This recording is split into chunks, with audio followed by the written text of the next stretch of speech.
Hai teman-teman, jadi aku akan menjelaskan tentang kebijakan Raffles di Indonesia. Pernah nggak sih kalian mikir kalau Indonesia pernah dikuasai oleh Inggris?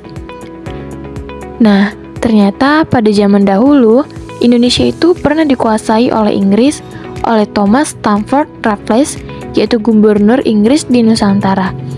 Jadi, di sini aku akan bahas dua kebijakan penting yang pernah diterapkan oleh Raffles di Indonesia kita. Kebijakan Raffles yang pertama adalah soal tanah dan pajak.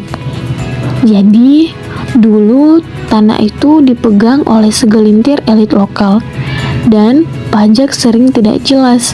Akhirnya Raffles membagi tanah secara tertata dan mengenakan pajak sesuai luas tanah yang dimiliki tiap orang. Kebijakan ini memiliki dampak positif, yaitu membuat pengelolaan tanah lebih rapi, mendorong produktivitas pertanian, dan memberi kesempatan bagi petani baru untuk memiliki tanah. Namun, dampak negatifnya, elit lokal merasa kehilangan hak warisan tanah mereka, menimbulkan ketidakpuasan, dan beberapa masyarakat merasa kebijakan ini terlalu kaku.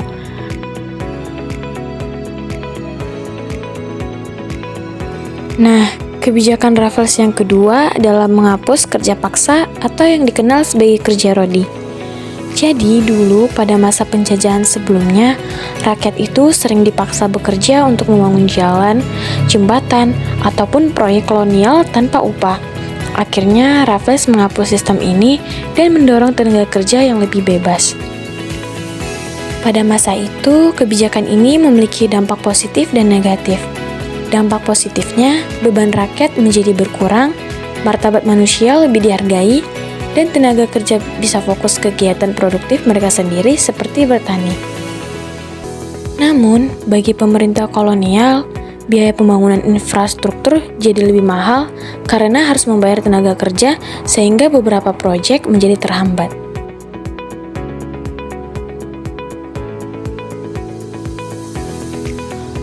Nah, kalau kita kaitkan kebijakan Raffles dengan kondisi Indonesia saat ini, kita bisa ambil contoh dari sengketa tanah antara masyarakat adat dengan perusahaan sawit di Kalimantan. Nah, jadi di Kalimantan, banyak masyarakat adat yang kehilangan tanah ulayat karena perusahaan besar menanami sawit, sementara aturan hukum dan pengakuan hak mereka masih belum jelas. Kasus ini mirip dengan tantangan Raffles dulu. Bagaimana mengatur kepemilikan tanah secara adil agar semua pihak bisa sejahtera.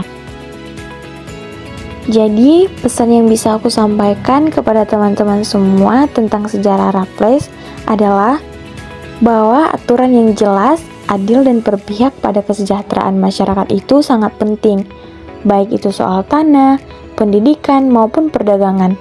Keadilan itu menjadi kunci agar masyarakat bisa hidup harmonis dan sejahtera.